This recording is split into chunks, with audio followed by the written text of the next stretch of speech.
These are 10 of Family Guy's greatest pop culture parody episodes. Starting things off with the time they parodied Hulu's biggest shows like Only Murders in the Building, The Dropout, and The Bear in A Real Who's Hulu. So since Family Guy is now airing on Hulu, it only makes sense that the show glazes a few of its neighbors on the streaming app. TV shows that I never heard of until they step up on stage to accept their Emmy, for which we were not nominated. Glad to see they still aren't bitter about the whole no Emmy thing. So, in classic Family Guy fashion, the show decides to parody some of Hulu's biggest shows, starting with Only Murders in the Building. No, this isn't a dark Netflix show, all right? Our murders are solved by the father of the bride. Aw, but where am I supposed to get my bloodlust quenched now? So the show follows 3 neighbors who witness someone getting killed in their apartment. My goodness, what happened here? Sorry, folks, there was an only murder in this building. Well, there's only one way to process the shocking grief that comes with a friend dying in this modern world. Starting a podcast. He deserves justice. There's no time to waste. We must decide what our podcast voices are going to be. Look, turning our feelings into content is just how we cope with this crazy world. If our parents were allowed to smoke and gamble, I think we can do this, right? Where do we start? Well, wasn't Glenda trying to tell us something about Jeff? Maybe we should follow up on that. So they decide to check in on their good old clean-slated friend Jeffrey Dahmer to see if he knows anything. Here's a list of vulnerable people in the building who live alone. Would you mind keeping an eye on them? A lot of them don't have families. If only Jeffrey could take some time out of his painting, which is where I'm guessing those stains are from. But someone needs to go to jail, so why not the woman who keeps asking questions about the murder? Her desire to see justice is really cramping the style of the apartment. You're making a mistake. The murderer is obviously Jeffrey Dahmer, and he'll kill again. Look, if that guy was really a killer, do you think he would just be out here sharing his fizzy drinks? Here's to a murder well solved. How embarrassing. Looks like some people just can't handle their laced cocktails. The next show they took on was The Dropout, which follows a woman looking to patent a world-changing piece of technology. With just one drop of blood, my device can tell you if you're a Samantha, a Miranda, or even Magda. Those are Sex and the City characters, for those of you born after the year 2000. Next to getting blood work and cancer screenings, this is the most important healthcare practice you need to be doing. Our mission is to develop a machine that can run diagnostic tests with just one drop of blood. And I guess the only way to do that is with eyes like an owl and the voice of a businesswoman. Hey, at least they're letting Alex Borstein try a new voice for the first time in a minute. We just need to get to the next round of funding. The machine doesn't have to really work, they just have to think it works. So the team decides to fake it till they make it, producing doctored test results until they eventually get found out. This whole operation has been a sham! Welcome to the world of technological innovations, buddy. Just wait until you find out about NFTs. And the final show they tackle is The Bear, which Peter hasn't actually seen, and the parody reflects that. Sure is weird being back in the old family restaurant here in Detroit. Chicago. Yeah, turns out there's a lot more to this show than making sandwiches and yelling at people. I know, I'm surprised too. Wow, Chef, you've really turned this place upside down. Yes, even I have been reluctantly won over. I know it should go without saying, but this isn't the most accurate representation of the show. We don't even get any scenes of Sydney because they still don't want to give Roberta any lines. Okay, time out. What is The Bear? Is this restaurant The Bear? Am I The Bear? Well, as someone who has seen all the seasons, allow me to explain. The real The Bear was the friends they made along the way. Hopefully now that they've done Hulu, they can do the greatest streaming service next. Tubi. But before that, Family Guy would do the same with some of HBO's modern shows like Game of Thrones, Succession, and Big Little Lies in HBO-No. So the Griffin household is hit with some good news. My uncle just died, so we can use his HBO Max password until I cancel his credit card. This episode is weirdly timeless because even though the app was changed to just Max a few years later, it's since been changed back to HBO Max. We as a population did not tolerate HBO erasure. Let's start with Game of Thrones, which aired 8 seasons and was beloved by America for 6.5 seasons. Yeah, even just talking about it is getting me mad all over again. So we start things off with Jon Yellowsnow, who is informed of the king's death via a messenger raven. It's time. I must go to King's Landing to stake my claim as the true and rightful heir to the Iron Throne. I wouldn't exactly be rushing to sit on that thing. Just looking at that jagged monstrosity is enough to give you tetanus. But at King's Landing, Joffrey, the son of the former king, is looking to be crowned before anyone else, supported by his uncle Doggian. I have 2 skills. I drink and I know things. Oh, what? What things do you know? Like so many things. Yeah, looks like it wasn't too hard for Brian to slip into this character, even though he's making the coolest character in the show significantly less cool by the second. But not only is Jon looking to challenge Joffrey's kingship, but another party is looking to do the same.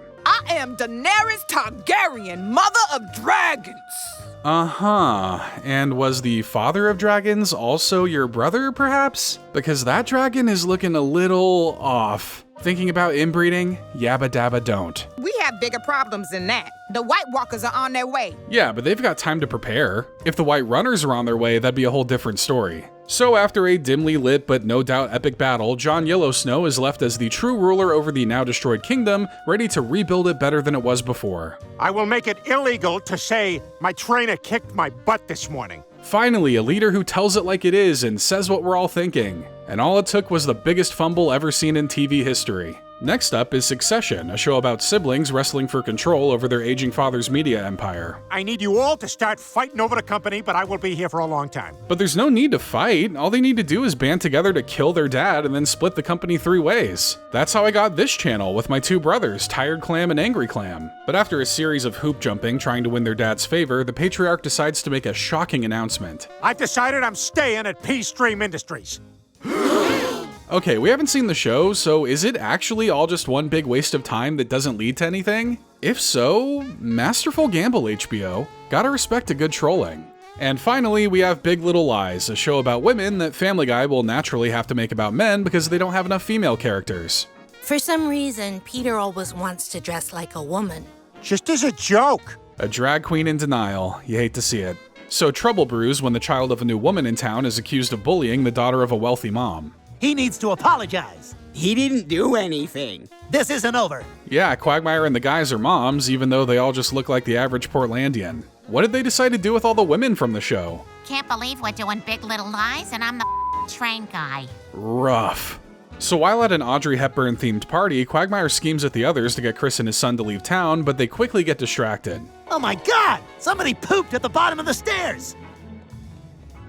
It was Chris! Sorry fellas, but the he who smelt it dealt it ruling still applies to feces, as established in the landmark case PV Poo. You and your son are psychos and you need to move! It wasn't me! He's telling the truth. So Peter admits to doing it, and for some reason, that brings all of them together. HBO shows are clearly too highbrow and intelligent for us to understand. Good thing we'll always have Family Guy to dumb things down for us. And the show would attempt to dumb down some of the world's greatest love stories in the episode Heartburn. As we know, nothing says anniversary like hitting up the adult toy shop beforehand. To celebrate, we thought it would be fun to recount the 3 greatest love stories ever told. Well, thank you for the censoring back there, so we didn't have to do that. So they start with the Greek tale of Helen of Troy. The war between the Greeks and the Trojans is over. Sure would be a shame if a little crush completely destroyed a foreign treaty holding the region together like glue, but that's just how foreign politics usually play out. Helen? What the Hades? What? She's hot! But when the Emperor of Greece finds out his bride has run off with the enemy, he sends his entire army after them. I had a feeling this fortress would be impenetrable, so I've hired the finest builder in Greece to make us a giant wooden horse. Before people were making fake glitter bomb packages to get back at thieves, people were doing this. A lot less cleanup, but probably a lot more expensive. Yeah, turns out Helen and Paris skipped town to get married. A destination wedding is cool, but it's a little hard for people to make it. Also makes it hard for your enemies to kill you, which is just inconsiderate to your enemies. Next up is Romeo and Juliet, which starts at a masquerade party. You're a grown woman now, and it's time for you to get married. Grown woman? Daddy, I'm 13. Yeah, back then they'd probably consider you coming up on your expiration date. Those are some weird times. But before Romeo and Juliet can get all Romeo and Juliet-y, Romeo gets kicked out for being from the wrong family. Oh man, I must have amnesia or something, because I don't remember inviting you guys. Back then, there were only like 5 families in one city, so you could just be familially racist like that. Like I said, times are weird, but a family feud won't stop them from getting together. Juliet, I know we just met, but when I look at you, I feel something special. That might be the bubonic plague if I have my centuries right. Or it could be love, I guess. But in order for them to run away together, Juliet will need to fake her death first. I'm afraid she's dead. You can tell by her shallow breathing and weak but clear heartbeat. Kinda sounds like a plan you should have filled your boyfriend in on beforehand, though. I might as well just be dead! So he actually dies, and Juliet eventually wakes up to see what he's done. Well, looks like it's time to re-download Hinge. Or that. That sounds sensible too. Teens are so dramatic. And finally, we end things with a more modern love story from the movie Fatal Attraction. Would you like to dance in silence because they always add the music in post? Well, they can enjoy the vibing of whatever royalty-free smooth jazz song our editor decides to put in. So these two have a sensual elevator ride, but shocker, this guy's got a wife at home, who's just Lois in a different wig. Really couldn't tag Bonnie in for this one? I just found out I'm pregnant. Now I'm giving you a minute to pick up the phone hastily. I got it. So Alex, who is Lois in that wig made of ramen noodles, wants to keep the baby and starts to sneakily torture his family.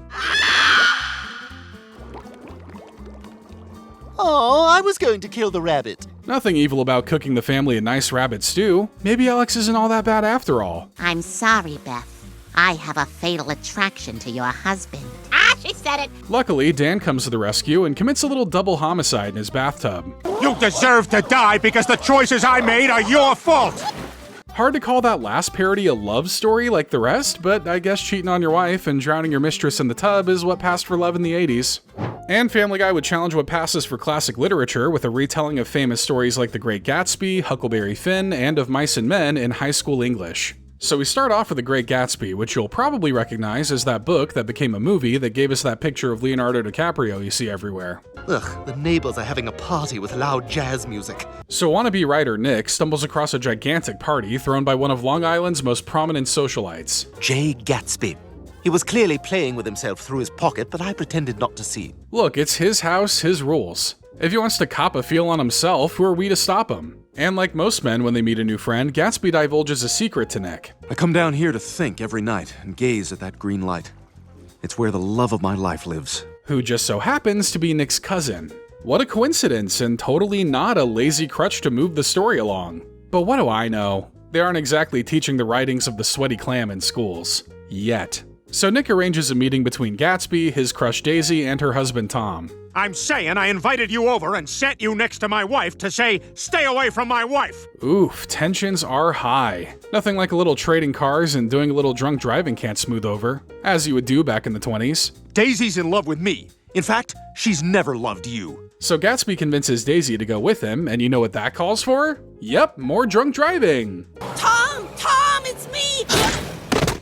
Look, a few minutes is way too short to cover everything that happens in this book. In short, the husband of the girl they hit, who was having an affair with Tom, comes to kill Gatsby because he thought it was Tom responsible since he was driving Gatsby's car the day before. Confused? Yeah, no kidding. How about something a little more straightforward, like Huckleberry Finn, the tale of a young ruffian who is played by Peter for some reason? I wish you wouldn't drink so much. Stop counting my drinks. Now get over here so I can whip you. So he does the first thing most kids think of when they're mad at home. He decides to run away. And along the way, he becomes friends with a much older slave. Nothing controversial to dissect in this one. I'm running away because people want me to wear shoes and comb my hair. So I guess we got the exact same problem. So the two raft their way down the river until they eventually reach a new town where Jim can be a free man. Hopefully that means he can get his name changed. Jim is only half his name, and I'm not allowed to say what the other half is. I'm free! You are? That's awesome! When did that happen? It's just being revealed now, but it happened hundreds of pages ago. Confused about what the point of all this was? Well, your first mistake was hoping to be enlightened on literature by Family Guy. And finally, we come to Of Mice and Men, which sees two drifters looking for work during the Great Depression. Listen, we're looking for field work, if you need any extra hands. Well, 3 of our guys did just get squished, so we just might. Come on in. Squishing is a big theme of this story. See, I know how to analyze literature at a 4th grade level too. I like to kill animals and then a lady. I got a good feeling about you guys. So George and Lenny get to work, with Lenny eventually greeting a rather rude farm worker with a nice, strong, bone-disintegrating handshake. Oh, damn it! I tucked my jeans into my boots! Yeah, Lenny isn't the sharpest tool in the shed, but he has his uses, like if you need a puppy crushed or your wife accidentally killed. I want you to destroy me. Okay. Man, the kinks of the 20s are a bit too extreme for this old clam. So with the town now wanting to hang Lenny for murder, George makes a difficult decision. Bye-bye, Lenny. Good night, kids. Good luck with those book reports. Yeah, in hindsight, it is kinda wild that we got to read this book in school. But we were also watching Family Guy, so can you really say there wasn't more damage to be done? But Family Guy didn't look to damage the Top Gun franchise, and instead chose to praise it with a double movie parody in Fat Gun. So we open to a Navy bar where best friends Maverick and Goose talk about their upcoming enrollment in the Top Gun flight school. Have you figured it out yet? Figured what out? Who's the best pilot? I heard Snoopy's pretty good. Does like loops and stuff. Honestly, facts. Anyone who can fly a doghouse through a dogfight is a Class A pilot in our books. But the only thing on Maverick's mind is winning over the cute girl across the bar. Oh, what the hell? It's an 80s movie, so after 10 no's, I have to be your girlfriend. Your results may vary if you aren't in an 80s movie. I would anticipate a beer bottle to the face though, but Mav and Goose need to get their heads in the game if they want to win Top Gun. Sup, weenies? You left your coffee on top of your plane. Damn it, I can't even without that. But what he can even with is the right flying song. Unfortunately, Higher by Creed was off the table, so they had to settle for the unfortunately named You Spin Me Round. Oh no, we're stuck in a spin! Perfect song though. Sure is, but they're gonna be thinking about funeral music next if they don't get out of this one. Let's just pull on 2. On or after 2! Well, I guess this should have been expected. A lot of geese do die by flying into planes. Stricken with grief, Maverick decides to do some soul searching until he's ready to fly again. And I'm ready for the big final mission now. Maverick? We flew that mission 35 years ago. Yeah, soul searching takes time, but can't they just do it again in another never-named but hostile country? We need you to help train a new crop of pilots for the mission. There's just one tiny caveat. Goose's son is one of the pilots. Personally, if my dad died flying, I'd be walking everywhere I went from now on. I'm gonna fly the mission. You're all cut except for Goose's son. Ah, I get it. He's trying to go for a family kill streak. Glad we're arming this guy with a supersonic death machine. So Maverick and Rooster manage to go through the mission without killing each other, so they decide to cap off this achievement with a selfie. This is totally main feed material. Maverick, no! See, this is exactly why you don't text and drive IRL. You have no idea how many heat-seeking missiles I narrowly avoided because of that. Rooster tries to save Maverick, but both end up getting captured by the real villains all along. Hello, Maverick. You guys are the bad guys? Why? I mean, if you were cut out of one of the biggest action movie sequels ever, you'd probably want to wage war against all of America too. Luckily, they managed to escape by just bringing up horoscopes. I know horoscopes are a little flim-flammy, but people act like they're fortune cookies. Total Pisces move by them. The scorned women follow them into the air, but before they can shoot down their ship, the guys are saved by an old friend. Iceman! He's alive! Yay, saved by a guy! Hollywood sexism wins again, but at least it meant nobody died. Oh, well, those 2 women died. So I guess Hollywood sexism wins again. But Fox would almost let the audience win by taking their feedback on reboot ideas for Family Guy in the episode Disney's The Reboot. So a Fox TV exec is holding a focus group to see how Family Guy can be changed to appeal to the modern day audience. We have decided that Family Guy is ready for a reboot. Reboot? I thought they said it was a couple of tweaks. Yeah, but everything ends up getting rebooted after a while. Except people, but we've got our top Frankensteins working on that. So the studio has a couple of different ideas of where to take the series from here. That's why our first reboot is built around the very popular Louise. It's Lois. Essentially, the show is changed to be a bit more progressive, making Lois the headstrong breadwinner of the family and even adding a gay couple. We're network TV gay, so all we can do is adopt children and pucker kiss. It may be performative, but I'm behind anything that gets Joe walking again. So Lois is up for a big promotion at work, but is worried she'll get passed up by someone else because they'll want a man. You know what? I'll make a vision board. See my success and be my success. That's a level of girl bossing my body can't even handle. Vision boards and Pinterest pages may very well be ancient hieroglyphics to me. But even then, it doesn't seem like Lois will get the promotion. But luckily, a wealthy client swoops in to save the day. Lois Griffin just landed my account through her wit, charm, and professionalism. But it turns out this was all according to the plan of a loving husband. I'm impressed Peter was able to play someone so out of character. What can I say? I love my wife. But it looks like the focus group didn't love it, so they try out a different reboot idea. Many recent shows have found success by rebooting themselves as gritty supernatural teen dramas. And Velma. Can't forget Velma, even though I think the general population really wants to. So the show is now a super sexy teen drama, but not everything is as hot and oiled up. It's your sister Meg. She's dead. Sounds like a good excuse to be sad and depressed, but still attractive as all hell. You should never let a family member's death get in the way of your aura farming. I can't even with this. I'm gonna go get some air and pebble up my But the last thing you want to be in one of these shows is alone. Not only does it make you a loser, but it also makes you dead. I hope nothing happened to the most disposable member of our cast. Guys, look!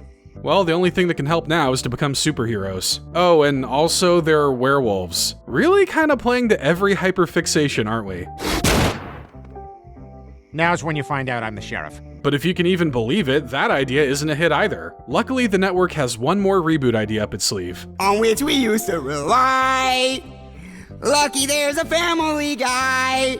Yeah, so a reboot where they only keep Chris, Joe, and Trisha Takanawa. It's so genius, and yet it's been staring us in the face this entire time. It's been so hard since Mom and Dad died, and Joe moved in with all his big band records. But shockingly enough, this idea doesn't land with viewers either. I just don't like the people or what they're saying or doing. Dang, you must have borrowed his criticism from YouTube comments. So an aggravated Peter comes in to directly ask these people exactly what they want. Young Sheldon is good. How about Young Family Guy? How about I murder your whole family? Looks like Peter also learned how to take criticism from YouTube comments. But it becomes apparent that Family Guy is just a recipe you can't really change, so the network backs out of the reboot. So what does that mean? It means Family Guy is just fine as it is. I would agree, and no amount of dwindling viewership or lower ratings will change my mind. Remember, stubbornly refuse change until you're dead in the ground. It's the American way. But the family would go from America to tropical resorts in a parody of the hit show The White Lotus in The Fat Lotus. So we actually begin things at the end as we see a small casket being loaded into an airplane. It's awful, just awful. I know, who would have thought that the show would have the guts to kill off little baby Susie? At least that's my guess. But let's start from the beginning when everyone arrives at the resort, which is being managed by Brian. Working here has been just the change I needed. I made the choice to sober up and start a new clean life. Brian not drinking is like a dove refusing to fly. It just isn't natural. So everyone gets up to their own wacky resort adventures, like Stewie hanging out with Bruce and Jeffrey. Would you join me, Jeffrey, and Dennis for dinner tonight? Well, I guess Stewie will finally get to try out the polycule lifestyle. And really, isn't that what exotic vacations are all about? Meanwhile, Peter's hesitance to do island activities has Lois turning to Quagmire for a good time. I will not let you ruin another trip for me. Come on, Glenn. Let's go see that lighthouse. Now, is that a euphemism or an actual lighthouse? Quagmire's probably cool with either, honestly. I just love small things that remind me of big things I've seen. But Lois and Quagmire take things too far and do the one thing that would normally be the death of any couple. I know you've been eating cheesecake with my wife behind my back. You left a used napkin in the couch. Eating the last cheesecake is one of the leading causes of divorce. Just because you're on an island doesn't mean the eyes of God aren't watching, but luckily the couple manages to make up. It's my fault too, Lois. I'm sorry I've been kind of neglecting you this trip. Yeah, neglecting Lois is definitely a back-home activity. These trips are all about trying new things, so I guess he's gonna try enjoying Lois's company for a change. Elsewhere, Brian is in some hot water with his boss as more complaints at the hotel are filed. Yep, I'll handle it, thanks.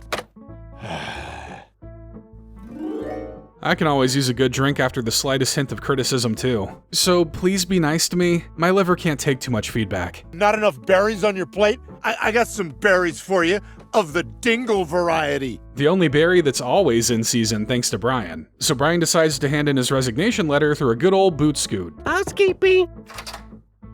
No. Meanwhile, Stewie starts to get suspicious of his new group when they decide to go visit a volcano. When we reach the top, we're all going to make a sacrifice. A tradition as old as time. Maybe the world would be put to right if we picked that up again. I've got a list of potential people if you need it. They're going to make a sacrifice to the volcano, and I'm the only virgin on this boat. But it turns out these guys sacrificing could have used way more info. The sacrifice is that we's posting a pic with no filter and no Photoshop. Thank you for your sacrifice. I'd rather go to war than have to do that. Well, cool. Looks like nobody's dying today.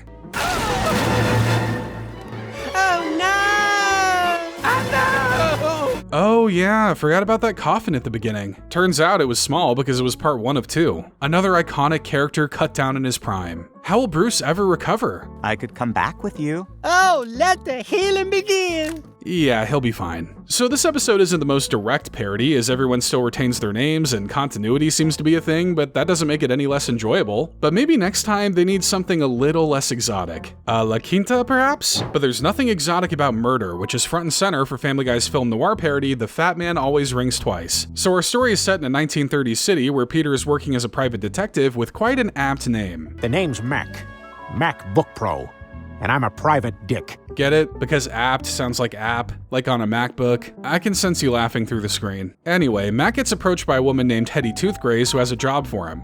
So, Mr. Book Pro, I'm here because my daughter is missing. She's a nun. Normally that'd be none of his business, but he'll take a crack at it. That's the last terrible pun, I swear. After following a few tips, Mac begins to suspect that the cardinal of the missing nun's church may be the culprit. I heard that when the state voted on prohibition, he rigged the vote to get alcohol banned. Forget the missing girl, this guy's responsible for banning booze? Mac may just beat him to death with his own hands before he can ask him any questions. But ask too many questions and you're bound to get jumped by people who hate questions. Luckily, they let me go with a warning. My Shadow wasn't so lucky. R.I.P. Shadow. You were always my favorite hedgehog. But while Mac escaped with his life, it looks like the missing nun couldn't say the same. Well, one thing's for sure. We got a killer shark on our hands. If there's one thing you can count on, it's Meg filling in anytime they need a dead body in one of these stories. But while the nun has gone cold, that doesn't mean the case has, as Mac discovers some evidence left behind on her body. I did find one thing, though. There was a roll of camera film hidden in her waistband. Good for her for dying with evidence on her. More people should really consider doing that before they're killed. Would make everything a lot easier. And when the film gets developed, it reveals that the cardinal was working with the mob. Maybe they were in cahoots. Sister Megan discovered it, and that's why the cardinal had her killed? Man, it's been a while since I've been in cahoots. Should try that out again sometime. So Mac goes to have a little chat with the cardinal, but he ain't talking. Probably on account of the whole being dead thing. What the rumpus? Freeze! You ever wondered how many people got framed for crimes because of the lack of forensics back in the day? Yeah, I'm depressed now too. Luckily, no one stayed in jail long back then. Hey Mac, you made bail. Really? Who in this town has $3? But Mac gets a hunch, so he heads down to the docks to find Hetty trying to skip town. You never had a daughter. You were bootlegging with the cardinal. You killed the woman who found you out, and then you killed the cardinal so you could have all the dough to yourself. Makes sense to me. And like I said, no forensics, so let's just book her and call it a day. Luckily, a well-timed loose photograph throws Mac's original hunch to the wayside. I guess this is the sister with her orphans. What the rumpus? Why does this one orphan have a football-shaped head? So that's a twist on top of a twist? Does that untwist the previous twist, or just make the first twist more twisty? But it turns out Mac's secretary was behind it all, killing the abusive sister Megan and the cardinal, then framing Mac so he would take the fall. But like fellow detective Batman, Mac can get out of any bind with a little prep time. I got a friend at the harbor who owed me one. So the real killer goes down, Mac and Hetty fall in love, and everyone is happy until World War II eventually rolls its way into town. But hey, the world stopped being black and white after that, so I'd have to say there's at least one positive to all that. But Family Guy still has some mystery up its sleeves, evident by its Sherlock Holmes-style parody, V is for Mystery. So Watson, as portrayed by Brian, has some big news for Holmes, portrayed by Stewie. I'm getting married. I deduce, Watson, that you're getting married. I just said that. Yes, but I had deduced it first. That's what happened. That's Sherlock Holmes. How does he do it? But this means these detective buddies won't be able to hang out as much anymore. But maybe there's room for one more case. Crown jewels stolen. Another one bites the dust, says Queen. Sherlock deduces that the criminal Professor Moriarty is the culprit, so they head to the docks to try to find him. Hold it right there, Professor Moriarty. Sherlock Holmes? How did you know it was me? Well, admitting to the crime as soon as someone calls out your name probably hurts your chances. Moriarty turns a gun on the duo, but thankfully, Sherlock pulls off a truly Sherlockian move. The scepter! Lucky shot! Yeah, but it could have used a bit more discombobulation. First, discombobulate. Dazed, discombobulate. So, with the crime of the century solved and Watson due for marriage, Holmes decides to retire from sleuthing. But maybe there's room for one more case. Again. Oh, darn, there's been a murder and he's begging for my help. Yeah, the only murder he was looking forward to was murdering a bottle of absinthe, but I guess retirement's gonna have to wait. It appears she was killed by our old nemesis, the Scottish brute. That's impossible. He's in prison. Could always be a copycat killer. Perhaps the Irish brute or the Russian brute? Probably not the Canadian brute. That would have been a much more polite murder. So the duo goes to visit the brute in prison, though he professes his innocence. All the prostitutes were killed by a left-handed assailant. So? So, I was born with 2 right hands! Yeah, but back then they used to jail people just for having abnormalities like that, so I still don't think they're gonna let you go. So to catch the real killer, Sherlock decides to go undercover as a lady of the night. It's cutting-edge technology, Watson! Exchange money for sexual services. Let's just hope no one mistakes this for the real thing, otherwise all that metal is gonna be cutting more than just the edge. Your name was Valerie? Yeah, Governor, have we met? Your voice sounds very familiar. That's because the murderer is Constance, Watson's fiancée. Maybe Watson just had a lot of dead women on his wedding registry? Constance, are you here? She's gone. A little bit of marital cold feet, huh? Weird. I would have thought all the blood she's been soaking in would have kept her nice and warm. They deduce that Constance is running away to their honeymoon destination in Paris, so they set out to catch her. How do we find Constance in one of the biggest cities? There she is! Holmes, you've done it again. A true detective genius, totally not supported by luck and happenstance. So they give chase all the way up the Eiffel Tower, but Constance takes a tumble over the side. The great Sherlock Holmes! He said you'd never figure it out, and that he'd be victorious! I could have forgiven her for the murders, but she was cheating on Watson too? She deserves to be waterboarded while in the electric chair. But Sherlock does deduce who the mastermind is.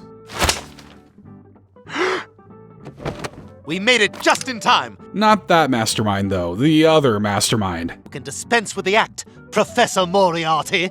Holmes, what are you talking about? Moriarty's dead. But it turns out the so-called Scottish brute was the real Moriarty all along, who devised the whole thing to kill the Queen and have Holmes blamed for releasing him. There's just one last mystery to solve. Why do they call you Professor? I teach at Hogwarts. Really? No, but we should have done that instead of this. I disagree. I always enjoy a classic little caper. I still think all this could have been figured out quicker with a bit more discombobulation. But the show goes from mystery to fantasy with a retelling of classic fairy tales like Jack and the Beanstalk, Little Red Riding Hood, and Cinderella in Grimm Job. So Stewie's having a hard time falling asleep, meaning Peter has to read him some classic bedtime stories. Jack and the Beanstalk. Now that title could be a fairy tale or a one. Let's find out. Gonna hope for the former, because if it's not, things are about to get a lot more pixelated. So we find Jack and his wife struggling for money, who suggest selling their cow. And be sure you get real money for it. What else would I get? I don't know, magic beans? Sorry, but if it's magic, you gotta say yes to it. Doesn't matter if it's beans, mushrooms, or Mike, that's a deal you can't pass up. Luckily, there's a local bridge troll that can offer just that. You're selling that cow? I don't have much, but I'll give you some magic beans for it. Cha-ching, baby. But obviously, Jack's wife is furious, so she tosses the beans out the window, yet in the morning, a great big beanstalk is sprouted where they landed. This is a magic beanstalk that grew overnight, and I'm gonna climb it. This may be why women tend to live longer than men. We see a tall thing, we just gotta climb it. When he reaches the top, he finds a castle in the clouds along with a goose that has an incredible skill. Are you taking a goose poop? I'm not defecating, you nitwit. I'm laying an egg. But not just any egg, a golden egg. Naturally, this realization makes Jack commit goose theft auto, but there's a big problem he'll have to get around first. Well, you can't have my goose. Okay, 2 men fighting over me. Neat. Well, looks like the giant is gonna get Jack's metaphorical goose for taking his literal goose. Luckily, Jack makes it down the beanstalk right before the whole thing gets cut down, killing the goblin. Jack 6, giant 0. What? Why is that 6 points? And so the moral of this classic story is to never steal, unless you really want something, in which case it'll probably work out alright. So the next story is Little Red Riding Hood, who gets sent off by her mother to her grandma's house. Grandma lives 68 miles away, right? You're sending your child out there to die. Look, if it wasn't going to be the beast of the world, it was going to be the Giardia you contract from drinking unfiltered creek water. But before she can get there, a big bad wolf beats her to it and tries to mimic his way in. It's your granddaughter, Red. How do I know it's you? Oh, come on, that's a perfect imitation. Yeah, but this is the woods, which means there are probably skinwalkers out there. Can never be too careful in these fantastical times. And once Red makes it, she finds some hairy creature lying in her grandma's bed, and it ain't Grandpa. My, what big... You know what? I'm sorry. I can't. I can't do this. I'm not an idiot. Fair enough. We can skip to the brutal chainsaw bisecting instead.